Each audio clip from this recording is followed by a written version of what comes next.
Azərbaycan Xalq Cəbhəsi Partiyasının sədri Əli Kərimlinin həbsi ilə bağlı rəsmi etiraz bəyanatı verən nə qədər siyasi partiya var? Müsavat Partiyasının bəyanatından başqa ortada elə bir şey yoxdur.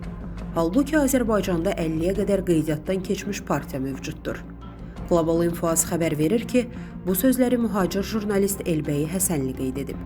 O bildirib ki, Əli Kərimlinin həbsinə beynəlxalq aləmin reaksiyası da zəif olub.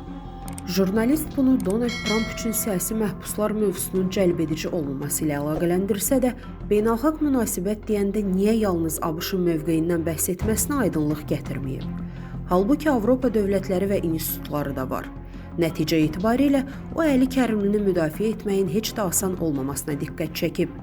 Stat: Əli Kərimliyə qarşı irəli sürülmüş dövlətə xəyanət ittihamı ağır cinayətdir. Bu da təşkilatların və partiyaların onun müdafiəsinə dəstək verməkdən ehtiyat etməsinə səbəb olur. Azərbaycanda partiyalar arasında güvən və narazılıq problemi də kritik həddədir.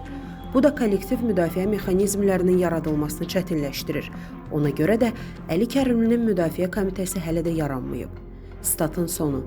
Əziz izləyicilər, xəbərlərdən məlumat əldə etmək üçün kanalımıza abunə ola bilərsiniz.